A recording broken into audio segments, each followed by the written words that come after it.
And we're live. Welcome, everybody, here to the Lakers Lounge podcast. I'm Anthony Irwin, joined on this fine Friday afternoon by Jovan Buha, friend of the show.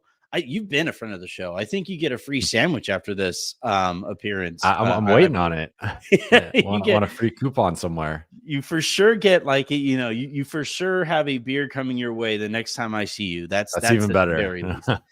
Jovan is here, obviously, of The Athletic. He is here of social media, where you're seeing his reports do all kinds of numbers. He is here of YouTube. You launched a YouTube channel that I have had a blast watching. Those kind of vlogs taking you behind the scenes of your trips following the team have been fantastic. So I do, everybody just search. I think it's just Jovan Buha on YouTube. Just Jovan Buha.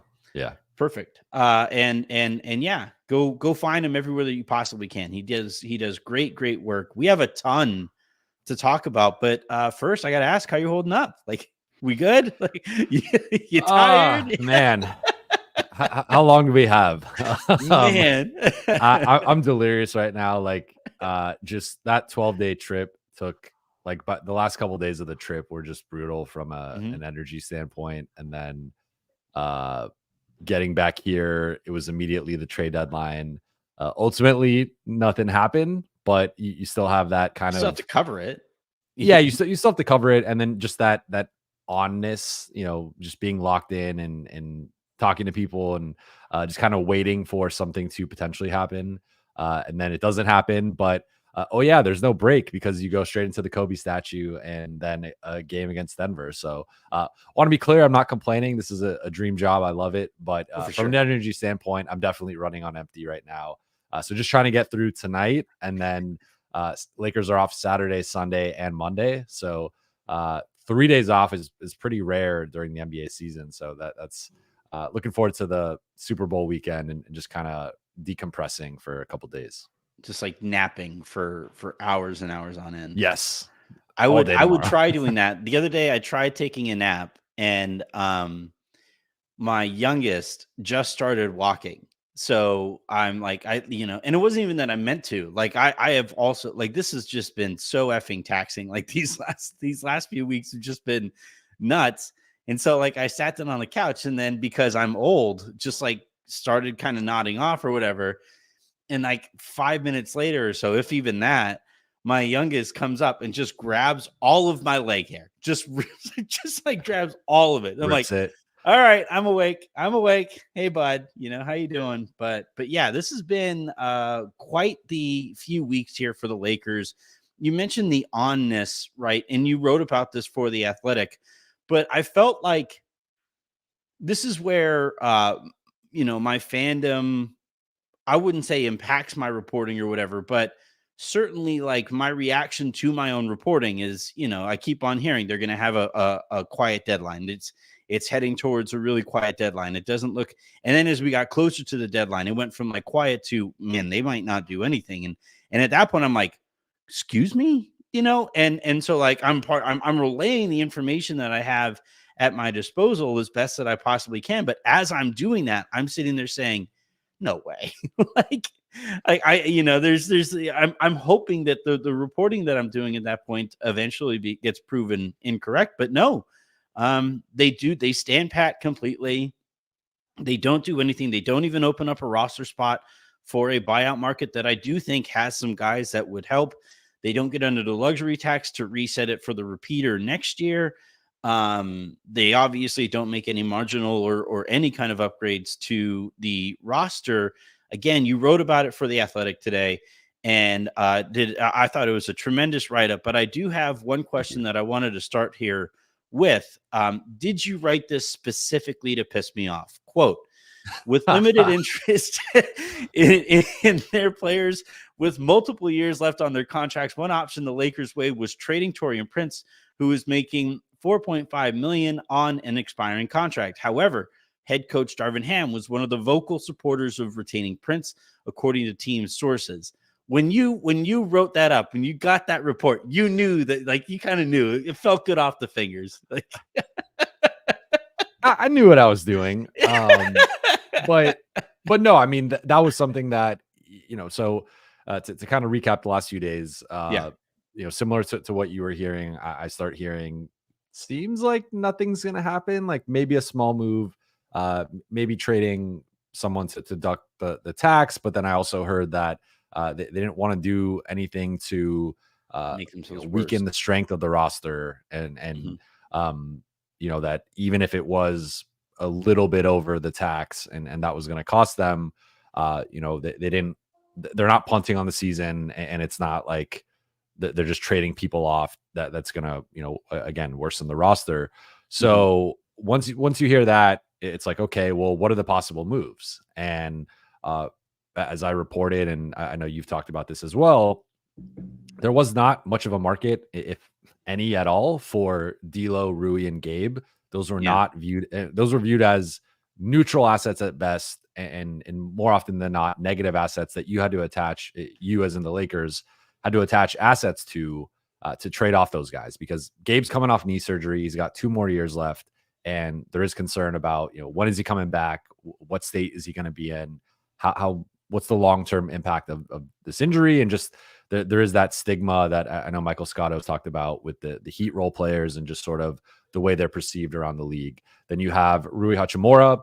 When that contract was signed, that was a polarizing contract that people I spoke to around the league were very skeptical of Rui sustaining the play that he had in the playoffs. And Yeah. it was viewed by some as an overpay for the Lakers and a risky gamble betting on him sustaining that play. And ultimately, I think it's kind of been a mixed bag so far. Part of that's just been his role and the way he's been used, but part of it's been injuries. Part of it's been his own performance. So I think if Rui were entering the market again, like I don't know if he gets the same contract, for example. And then you have D'Lo, where there's just some uncertainty there with his player option. What's going to happen with that? Is he going to opt out? And now all of a sudden, um, you know, most teams weren't looking to acquire him to actually keep him, but there was the risk of, does he not perform well and then he opts in, and then now all of a sudden you have this 18.7 million on your books. So in terms of guys they could move, one of the guys was Torian, and he was one of the few expiring contracts. I think the only expiring contract, rather, that was a non-minimum contract. Yeah. And so start kind of digging on that, and I hear, well, Darvin's pushing back against a Of potential course. Torian trade, and Yeah. then check in with a couple other people and confirm that, and get that information. So yeah, I mean, it's not a surprise based on the Torian being the starter for majority of the season and the role that he's played. But I did find it. I thought fans would enjoy that nugget of even behind the scenes, Darvin fighting to keep Torian on the roster. I laughed out loud when I got to that graph. I think I was sitting there and because actually it was Prada, your editor there at the Athletic, friend of mine from SB Nation and Vox and all that stuff. Actually, friend of the show. He's been on the show, and not near a free sandwich though, unfortunately. But he tweeted out the link, and I was like, "Oh, cool! There's a recap here. Jovan always has great information. Let's read this thing. It can't be that triggering, right? I know. I feel like I know most of it. I didn't have this. I didn't look into this. Great job on looking into it. And I got to that graph, and Joe was like, "Why are you laughing?" And I'm like, "Oh, yeah."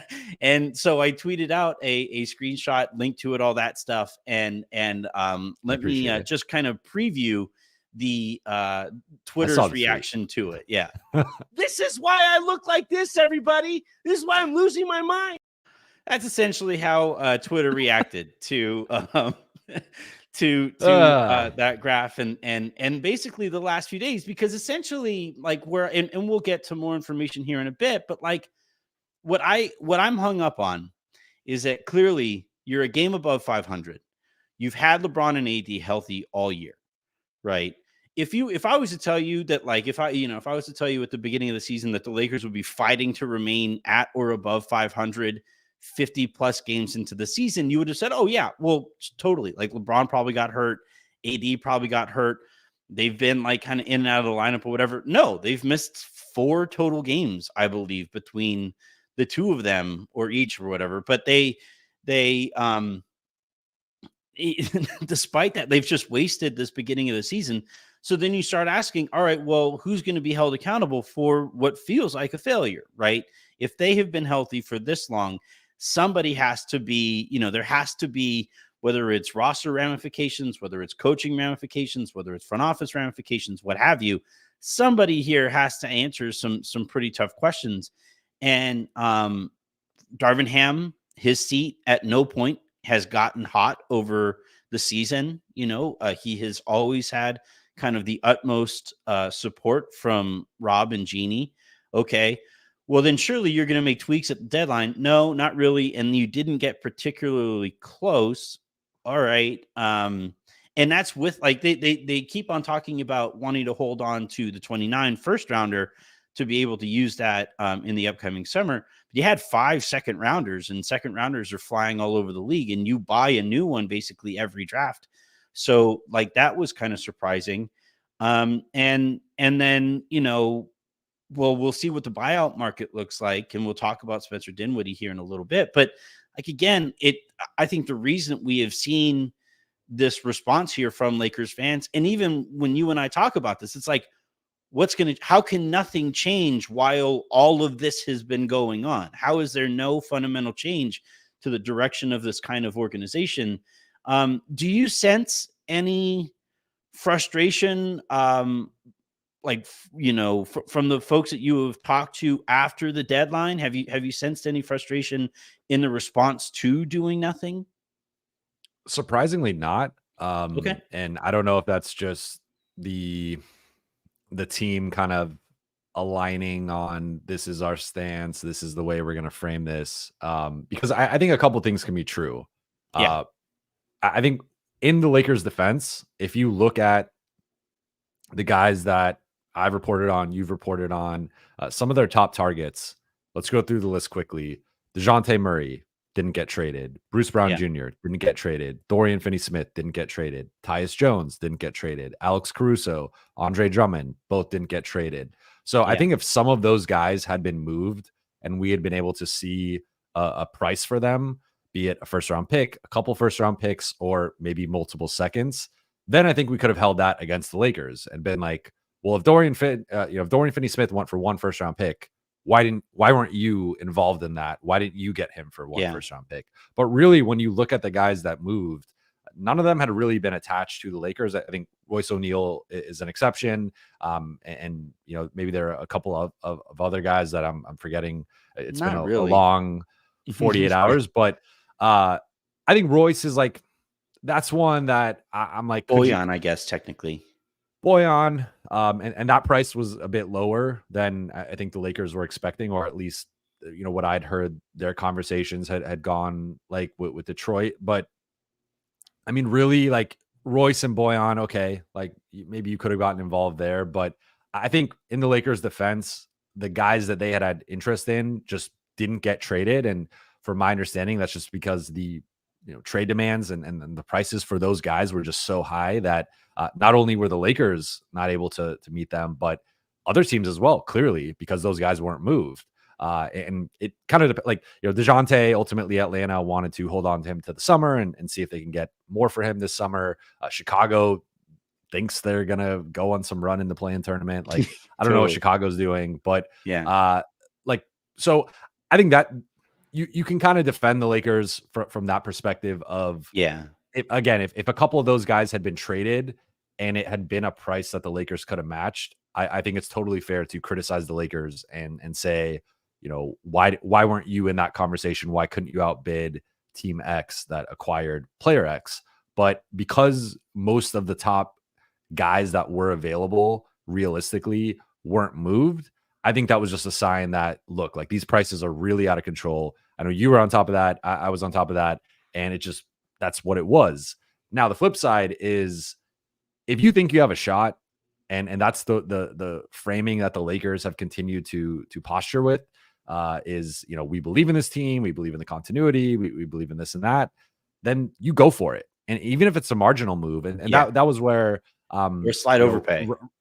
And even if it is like something for Royce O'Neal where maybe you heavily protect the first round pick, and like let's say it's like a top 20, Yeah.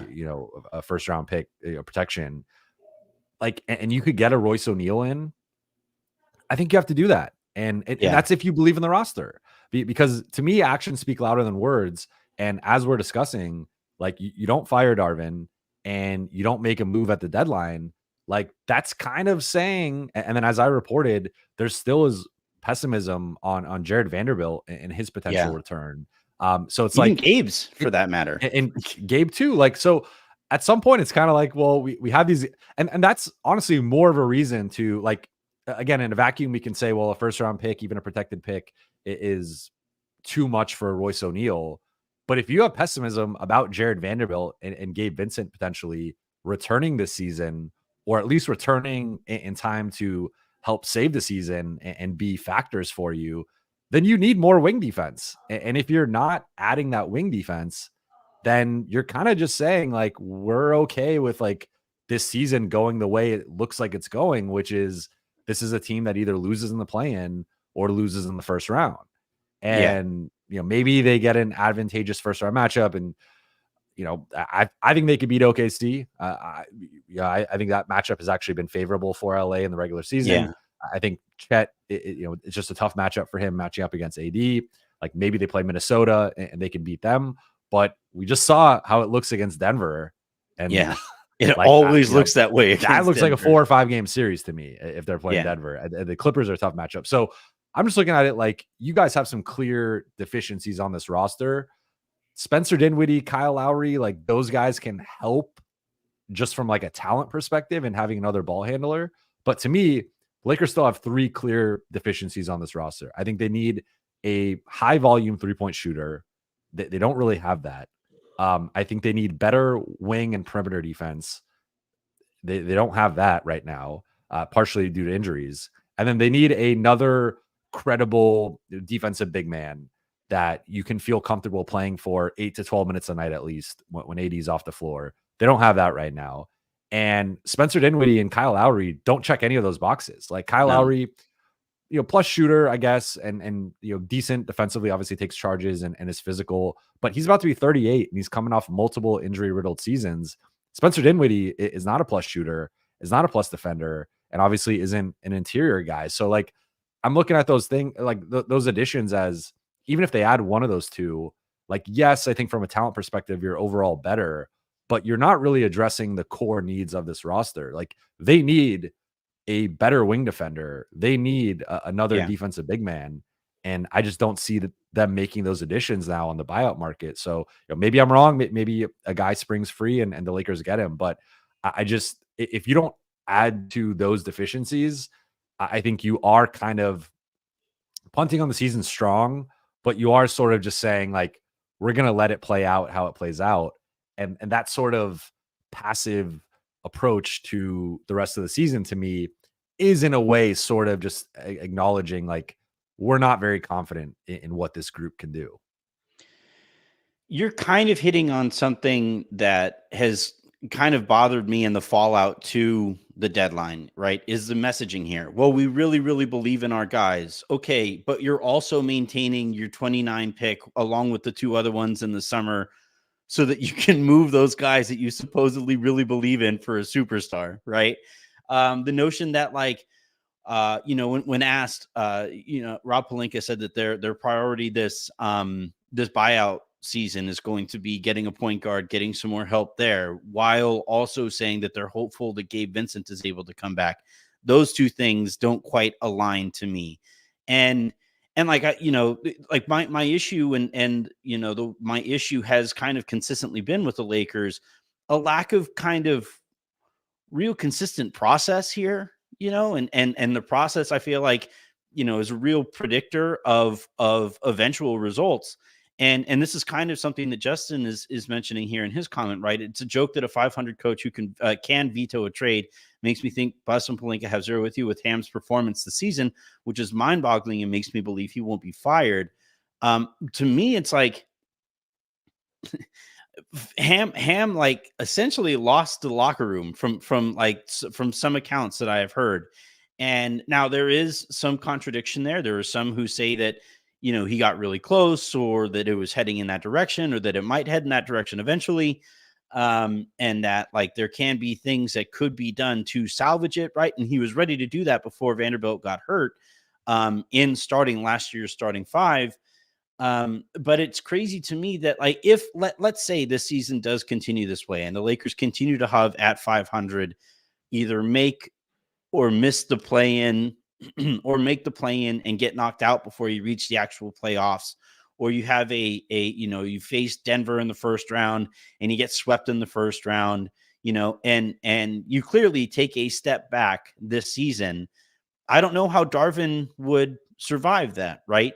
And if you do wind up firing Darvin, and his input changed at one point the trajectory of your deadline acquisitions, then that doesn't really make much sense either. So, like, all of these processes are the part of this that drive me kind of insane. And obviously, I feel a certain way about this team, but it gets echoed around the league, right? This notion that the Lakers would only make a move that moved the needle, right? To keep on using their favorite phrase, and that they whatever move that they made, if they were going to invest more draft capital into this, they wanted to launch them back into that stratosphere with Denver, with Milwaukee, with Boston on its own.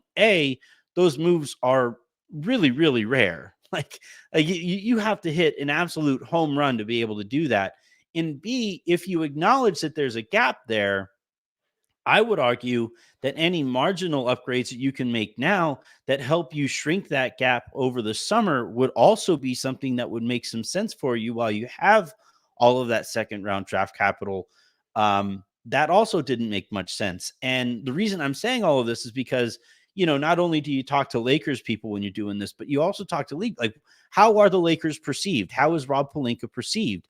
And like, why, like, with this result, this kind of disappointing result at the trade deadline, how did that come about, through the eyes of those who he was negotiating with at this deadline? And a lot of people basically said he sets a line and does not move off of that line. If it the focus becomes kind of winning the deal versus improving the team. And I think that's where Rob's kind of history as an agent kind of gets in the way a little bit, right? The notion of winning for his client, winning at all means. And that's something you could do when Kobe was your client, because nobody's negotiating against Kobe. But when you're running an organization and you're going up against these other people who are doing the same thing for their employers, you do, I think, have to be a little bit more flexible. Have you heard anything on the front of, like, what it was like to deal with the Lakers here? What would you say is Rob's kind of stature around the league? Because I do think that has a bit of an impact on the Lakers' ability to make some of these deals. Yeah, well, I think I reported on the Lakers tax, which is something Yes. that, talking to people within the team and a bit around the league, that it seemed like when the Lakers were having conversations with teams, the asking price was higher than some of the trades we saw, and some of the trades that were, just trade talks or different reports on what teams were asking for in other scenarios. And I don't know. It's tough to kind of separate how much of that is Rob versus how much of that is the Lakers just, brand, or I think they're going way back in time now. We're 15 years ago. I remember the Pau Gasol trade and how Greg Popovich spoke out about that, and other people around the league. I think Mark Cuban might have spoke out about it as well. But, like, feels like since then, teams have really been. And of course, the Lakers have made big deals going back to the Anthony Davis trade, but even that was like a pretty crazy haul at the time for a superstar. And I feel like teams have been sort of reluctant to be like the one team that helped the Lakers like win a championship or help them get out of a certain mess. Like, there is a sense, I think, of teams like to watch the Lakers fail. Like, the Lakers have kind of been the golden child of the NBA for a while, right? And teams almost get some level of satisfaction of, oh, look, the Lakers didn't make a move at the deadline, like, ha ha ha. And like, that's sort of, I think there's this perception of no one really wants to help them. Yeah. And it's just some like, and it's not to make an excuse, right? Like it's just something they have Yeah, to I've deal heard the with. same stuff. Yeah, for sure. It's the gift and the curse of being the Lakers is you're the Lakers. Like you have this history, you have certain privileges and certain benefits of being the Lakers, having that brand. You can attract stars, but there's a downside of like people can be envious of that. And that envy, that enviousness can, or that envy rather, Yeah. can kind of, you know, percolate and get into talks and different things. So I think one thing in talking to people within and around the team yesterday and the day before was like seeing some of these deals that were done. They felt like those asking prices were a bit higher when they were negotiating with those Yep. teams for those players. And then all of Everybody a else's came sudden, down, right? Like yeah, and then Boyan all of a went sudden from 2 all first the rounders prices go last year to down. 2 So second rounders. Yeah. Mhm. I don't know how, like, you hear different things with Rob. Like I this is kind of a weird subject for me as someone covering the team on a daily Oh, for basis where sure. I don't necessarily want to get too into it, but like I do think he doesn't have the best perception around the league. Like, I don't think I'm breaking that news Yeah. necessarily. And He's sometimes new that to it. um It's like an old frat, and you have a lot of people who have these long-standing relationships, and if anything, Rob has somewhat of an antagonistic relationship, being a former agent who had to negotiate against a lot of these people. And then he comes into it and he doesn't have those long-standing relationships. That's why I kind of wanted them to add somebody within the ranks who might have more of that relationship. I don't like, to me, I don't even think it's something that even needs reporting on. Like, the results kind of speak for themselves, you know? So, like, I understand why it would be a touchy subject and we can move off of it. We have a ton that we'll also have to talk about here in a bit. But yeah, like the notion of the Lakers tax, I do think it's a factor, but I also think that there's an aspect of copium to it where people would like to be able to blame that rather than sure. take a look And at, that's why like, I want to make like it's not yeah, an like you can still do your job even navigating that, right? But I think for them, again, ultimately, like I don't know. Let's just look at all the players that were moved. Like which player was I think like Royce O'Neal would have helped this team. I think Boyan would have helped this team. I think Buddy Hield would have helped this Burks a team. little bit. Maybe Burks, and like that's kind of it. And again, we could like you were gonna have to give something up to match salary to some extent. So are you giving up Rui? Are you giving up like people didn't want Gabe? Like that's kind of just the Yeah. where things were with that. So like Gabe, like because I was like, oh, I was talking. Couldn't you give like Gabe and let's say Gabe JHS and a first for Dorian Finney-Smith? Like on Mhm. paper, that sounds like a kind of an interesting deal. Like Gabe does have 2 Yeah. years left, but you're getting JHS, a top 20 pick. You're getting Mhm. a first round pick, maybe with some protection. And like, would Brooklyn do that? And it was like, no, like they would not. Like It's crazy. people did not want to take on. Like people kind of view Gabe as dead money moving forward. So um they just were in a tough spot. And like Rui again is a polarizing contract. People didn't really want that. So, and then again, D'Lo with the player option. So I think they were just in a tough situation where they just didn't have that mid-size expiring or at least attractive player contract that you kind of needed a team Yeah. to take on without demanding the first. Because I think they probably could have like if they had that guy, you probably could have seen them do something for multiple seconds. But it ultimately came down to everyone they talked to wanted the first or they wanted Austin. And none of the guys that moved really warranted a first and certainly didn't warrant Austin. Austin. Yeah, you look at the moves that were made yesterday, and it's pretty clear that, like, this new CBA and all the aprons and the impact on what you can do by going beyond those aprons really impacted the amounts of money that teams were willing to take on long term.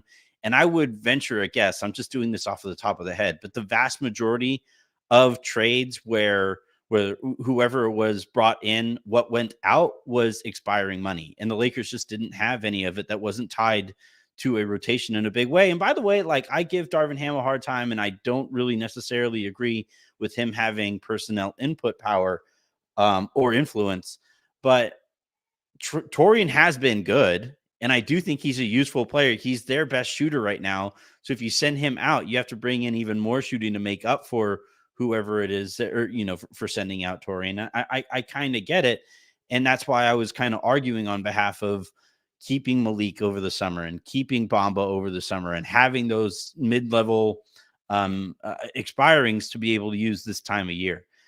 Let's move on, though, to the Lakers moving on and how they do so, right? They have an extra roster spot. They have a bit of a gap between them and the hard cap. They have about between $4 and $5 million in terms of gap between them and where they stand right now in the hard cap. They do have a little bit of extra non-taxpayer mid-level exception money that they can attach to the prorated minimum and pay a little bit more than some of their competition might be able to. They also have less competition because of the new CBA, where like for somebody for like Spencer Dinwiddie, right, who we're going to talk about right now, there are teams that like cannot get in on those talks that are above the second apron. So the Lakers, at least in theory, have a little bit less competition for him. But this is where it gets a little tricky, though.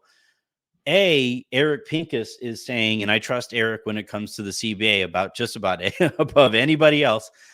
So Eric is saying that the Mavericks actually have more that they can offer Spencer Dinwiddie than the Lakers can. They have a little bit more NTMLE money than the Lakers have left over. That's a factor. Dinwiddie has also been a Dallas Maverick in the past and played well next to Luka. And so the Lakers, at least initially, had some real optimism. I reported that there was real optimism within the organization that they'd be able to get him. I'm still told that there is optimism there, though I think it waned a little bit once they saw Dinwiddie at the Dallas and Knicks game last night. I don't think that went over particularly well in the organization. And I'm told now there's more of a sentiment that it's like a 50-50, maybe 55-45 chance that they're able to get him. League people that I talk to say that the belief is that he eventually is going to go to Dallas. A, what are you hearing on the Dinwiddie front? And B, what do the Lakers do if he isn't available? If they have to move on beyond him and potentially even Lowry, who appears to be heading to Philadelphia? Yeah.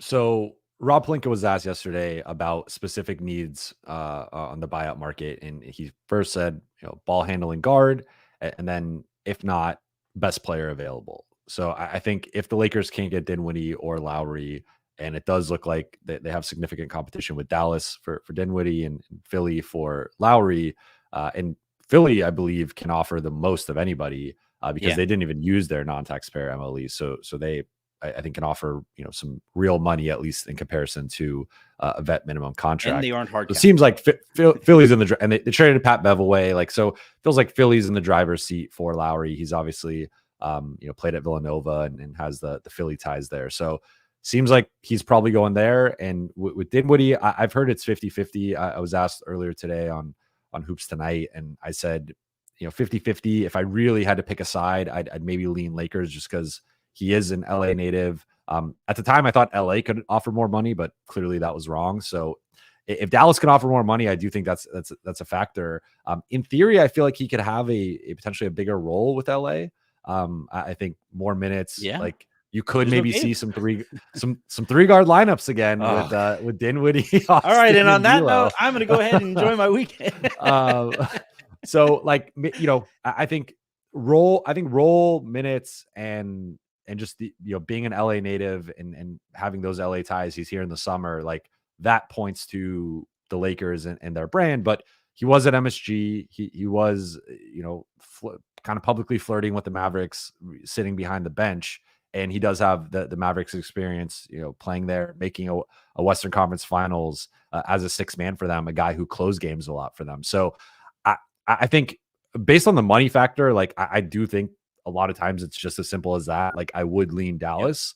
And then if the Lakers strike out on both those guys, like, I mean, Corey Joseph, like I don't like Danwell House. It's a big drop off, right? Thaddeus Young. Thad Young, but like he's not a great shooter. And I don't know if adding another forward, like I like him. I think he's probably better, honestly, than Christian Wood and Jackson Hayes. So like, if you could get, I guess, another like versatile big in there, he's a bit more defensive minded, though he is 35 years old and you have to deal with that. Like, I don't know though. Like that's where I actually kind of disagree. Like where Rob had said it's a great buyout market. Like, I don't think that. Really looking at the options, it's like there's a clear like top 2 or 3, and then after that, it's a pretty steep decline. And again, I think the Lakers have some pretty clear needs as far as like wing defense, 3-point shooting, and interior defense. And I don't see a clear guy who like checks even one of the boxes necessarily, multiple. So I it's really like bigs and guards. And I actually think they probably need more help on the wing. Yeah. If we're looking at like the roster needs right now. Yeah, that's usually how it goes with the buyout market. You don't normally check a whole bunch of boxes. You can't plan for, Sure. the buyout like fixing your roster. And it's not to say that the Lakers planned on this or I see planned people on. say Marcus Morris, like maybe that might be Mhm. the best guy, and he gives you kind of like that Rui type body, and then plus shooter historically. So maybe that's I like the best option outside of the guards. I like the thing I like about Marcus Morris is that at any point the other team always has to be concerned he's going to throw a cheap shot. I think there is like And Lakers need a guy like that. Honestly, they do. I think they they really don't have really one. do. Like Yeah. because you'll see it sometimes where LeBron or AD will take a hard foul, and that's normally where somebody like that steps in to say like you don't do that to our star.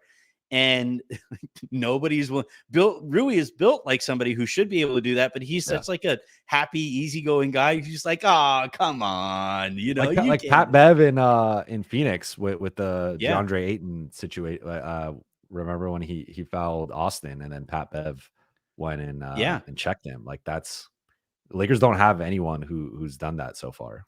yeah. So I think there would be some value there in Morris, and we'll see. And look, like Markieff enjoyed his time with the Lakers. I've seen some people mention maybe Robin Lopez.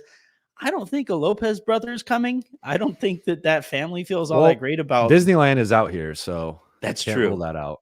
That's true. He Yeah. might be a Clipper. But Well, no, the last thing that I wanted to talk to you about is this 3 first rounder plan that has been talked about. This started, at the beginning of, kind of trade deadline season. I wrote about how like the various options that the Lakers have, right? And I used poker analogies for all of them. And I said the Lakers could check their hand and, play another one here in the upcoming summer. And over the course of this deadline season, given the prices, given the names that were available, all of that stuff, that became increasingly popular throughout the organization, I was told. And, finally, that is the plan that like Rob Pelinka specifically spoke to after the deadline. And how do you think LeBron feels, though, about basically being told, hey, bud, can you come back and do this again at 40? Do you mind? Like, is that okay? Like, you have a player option. Is it okay if you like come back for that? I know we've told you multiple times that we were going to utilize all of our draft capital before, but then wind up kicking the can down the road again. Like, I'm concerned about passing up on the opportunity to improve your roster now for the mere chance at Kyrie Irving, who we don't know is going to become available. Donovan Mitchell is the popular one, or Trae Young is the other popular one that you mentioned there as well. Donovan Mitchell currently playing on a 2 seed and is from New York. And every time that it has come up about him potentially being traded, it's to the New York market. Trae Young, you do have those clutch ties and all of that stuff. But every time that I spoke to people close to Atlanta, it was like, yeah, I don't see ownership okaying a Trae Young trade. Basically ever. He's the best player basically since Dominique Wilkins in that franchise's history. So and don't sleep on Joe Johnson. well, yes, ISO Joe, But absolute you're legend. probably right. Yeah. Yeah, but yeah, I like, what do you think about that approach? The potential opportunity cost there, the realisticness, reality, I don't know, of that being pulled off. It feels super risky to me, especially when you consider LeBron has that player option this summer. Well, so the Jordan meme is F them kids, and the Right. LeBron meme is F them picks. And Always. we Yeah, know LeBron does not care. LeBron does not care about a 2029 first round pick. And Yeah. I Unless think, it might. Well, no, it's not going to be used on Bronny. So no, I don't think he cares. and and again, like I'm gonna bring up a quote quickly here from Rob. So there's a follow up about because he starts it off with like, we didn't want to make just a marginal improvement. We wanted to essentially do something that was going to move the needle. And he got asked a follow up about the team, and like, couldn't you make basically a counter argument of like, couldn't you make a case that this team needs marginal upgrades and Yeah. marginal improvement? And he starts making this analogy about like, well, if you have a player who's like an 8 or a 9, and then let's say you upgrade them for like an 8.5 or a 9, like, but you're using assets to go get that player, it might hurt your roster down the road. And then he has a quote, it just doesn't make sense. Like, that improvement isn't going to take you from where you are now to like automatic contender. And I thought that was an interesting line that kind of went under the radar, because to me, saying a move wasn't going to take you from where you are now to an automatic contender, in a way, is kind of admitting that the Lakers aren't contenders. And Yeah. they've kind of been in this weird zone where, like, if you just look at the on-court product and you look at this team that has had a below average net rating all season, has struggled more so offensively all season, but now it's been kind of the opposite of their struggling defensively, and the offense has been better. Like, on paper, nothing about the Lakers says they're a contender, but the team has kind of maintained like, well, if we just get healthy, Yep. LeBron and AD, and we can go on a run like we did last year. But that line, combined with the lack of activity, to me kind of again speaks to actions speak louder than words. And Right. this team is sort of just not really sending out the signals that they felt that they were a contender. Because again, if you feel like you can win a championship, you don't care about a 2029 first round pick. You're saying, if like we can win a championship, it is worth losing that pick down the road. And that's how you operate. And that's how you saw some other teams operate around the deadline. But so I think that would be LeBron's perspective if you asked him. As far as the 3-star build, this is something the Lakers have been doing now for multiple years. Going back 2019, they get AD, they try and get Kawhi, and Mm-hmm. that ultimately falls through. 2020, win the championship. 2021, go back for the 3-star pursuit, go after DeRozan, Damian Lillard, Bradley Beal, ultimately land on Russ. It is one of the worst trades in NBA history. We know how that played out. Yep. 2022, they start going after Kyrie, and that starts that dance a little bit. And then 2023 trade deadline is kind of the final dalliance with Kyrie. They don't get him. He ends up going to Dallas, and that kind of ends that. 2023 summer, they ultimately prioritize their continuity, re-sign a bunch of guys. But now we're hearing, okay, 2024, we're going after the elusive 3rd star, this Yep. elusive second ball handler who can take the offensive load off LeBron, who the Lakers offense can survive when LeBron rests, when AD rests. Like, just hand the keys to this guy and they're going to be fine. And, Trae Young, I think, checks that box. Donovan Mitchell checks that box. And Kyrie Irving, when he's on his best behavior, checks that box. But again, to your point, for Kyrie, it's going to have to be like Dallas flames out. I think they got better at the trade deadline. Like, I really like For PJ sure. Washington, They Daniel basically Gafford, got like 2 those two starters fits. potentially. Yeah. So like Dallas, they have been trending downward, but we'll see where they go from here. But if they somehow miss the playoffs, or they lose in the first round, or lose in the play-in, like, maybe they do take a hard look at, does this Kyrie Luka tandem work together, or do we have to pivot? And then, maybe Lakers can get involved there. Trae Young, I think it would have to also be a similar situation where Atlanta flames out in the play-in, or maybe gets like swept, or just killed in the first round. And it's like, hey, is Trae Young really a franchise guy, or do we have to go in a different direction? Cleveland, Donovan Mitchell, we know his contract situation and the uncertainty there. But again, Cleveland's looked really, really good over the last few weeks, and 2 seed right now.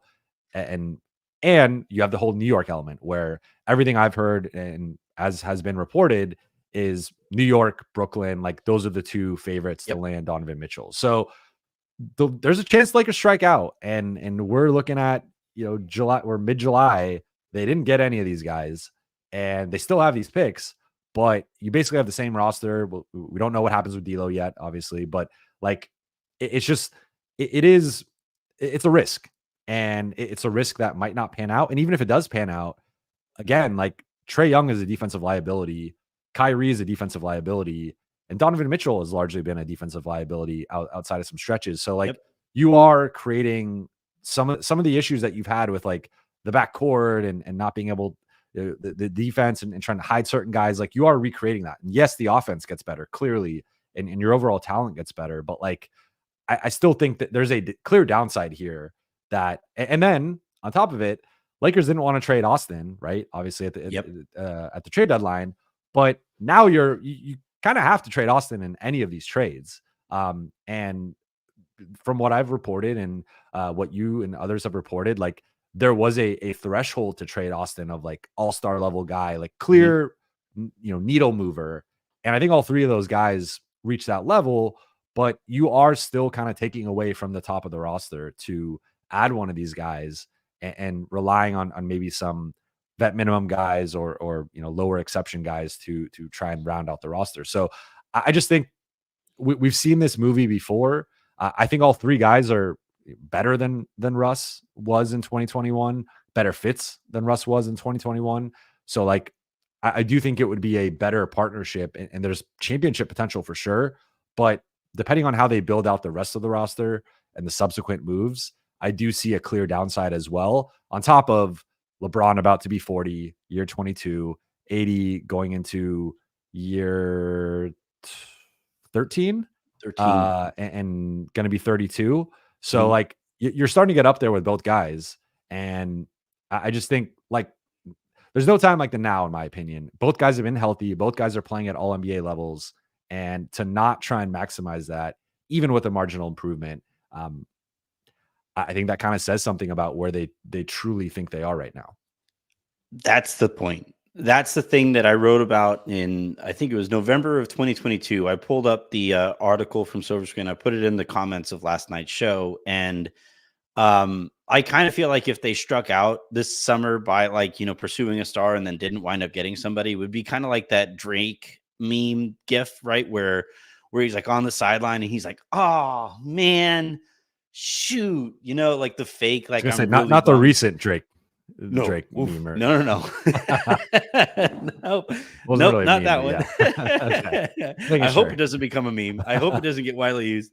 But yeah, like it was it. But I do kind of think that, and this is a message that I think fans don't really want to hear, right? Or the possibility that like people don't really want to pay attention to, is that the Lakers are looking at LeBron as a 40-year-old aging superstar, even given how incredibly he has aged. They are looking at Anthony Davis as somebody who has injury histories in his past and had a bit of a ceiling as the best player on a team.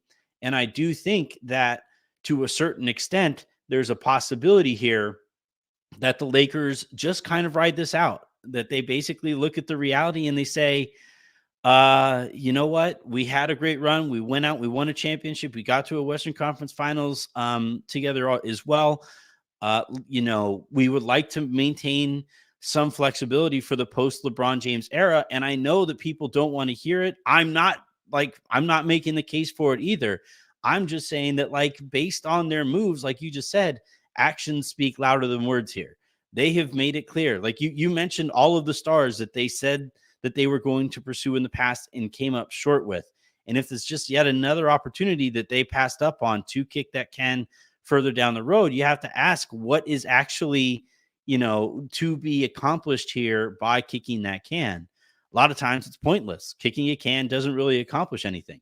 So yeah, it's fascinating. One thing I will say, I'll add in, and I haven't heard this, but I assume, as this plan continues to develop, like there's, I guess, a path where they just go and they get like a couple of key rotation upgrades, and you can use those 2 or 3 picks and the pick swaps and the seconds, like to maybe do a couple of separate trades, and you bring like, and maybe go back to trying to recreate the mold of that 2020 team or even the 2023 team, just with depth and defense and versatility. And like, I think that is a possibility. That's just not what's been relayed to me yet. It has been more of like, let's save the picks to put For a them on the star. table for that star. Yeah. But I think there's also maybe another path where they kind of value depth and role players and trying to get that difference making wing that slots properly next to LeBron and AD. And then if you can, maybe Rui at that point, less money on his deal, although still has the 2 years. Like maybe you can flip him over the summer, or maybe D'Lo opts in, or you can do a sign and trade. Or something. Like there are different ways for them to go where I think they can rebuild the roster in a smart way. But if it is just like star or bust, we have seen them bust more often than not. Yep. In the last few summers. So it is something that we'll see where it goes. But I do think there's a way to kind of thread the needle there in a smart way. And I want to just acknowledge that maybe that is their plan B. I just haven't heard that yet personally. It's honestly the path I prefer over the star pursuit. Like honestly, like if you could turn the wings that the Lakers have where you have to choose one side of the court over the other into a two-way wing, cool, right? Mikal Bridges is probably going to be available over the summer. Could you turn two of those picks into Mikal Bridges and then use the third one He'd be an amazing on fit. another? Oh Yeah. my God, he's perfect. He'd be perfect for LeBron and AD. But Jovan, I have taken up way too much of your time. The Lakers play tonight. Like there's another game tonight. I know. So only the Pelicans. yeah, right, yeah. So we will follow your coverage of that game and the rest of the season. Again, great work this year, man. You've been absolutely killing it. It's been it's been a blast to do this in a weird way with you. Like in the way that we have kind of all the messaging and stuff. It's been an absolute blast, man. I really appreciate you always making time for the show. It has not gone unnoticed, and I do owe you, if not one beer, I'll tell you what, I'll even throw a future second round beer potentially. We'll see. Well, I want a lottery protected first, at least. Come on. All right. Well, no. I want to go foreign beer. We'll go a. I did this last time, but I want to give you your flowers again. You've continued to be ahead of a lot of stuff. In many cases, stuff that I appreciate it. I wasn't aware of, or stuff that at the time I couldn't report, and you did. And I give you your kudos. I give you your flowers. So just keep doing what you're doing. And you've been the breakout star of the 2023-24 season. You've been what the Lakers wanted Max Christie to be, although he's looked really good in the last couple of weeks. Yeah, so, I think Max is quite a bit better at what he does. Yeah. Well, we have a comment on you. Sources tell me that Jovan is pretty awesome. I agree, Matthew. Thank you. He's been absolutely great on this show and with your vlogs and on the show that you do with Jason over there at Hoops Tonight. And you're writing it at The Athletic. Just absolutely tremendous work, man. It's been a privilege to do this in a weird way with you. And we'll continue talking over the course of the year, I'm sure. We will. All right, everybody. That is going to do it for this week's content here at the Lakers Lounge. I'm going to sleep for a weekend. I'm going to try anyway. The kids just will not let me, but I'm going to try. So until the next time you guys hear from me, which is probably Sunday, have a great rest of your weekend and make somebody else's, and I will talk to you then.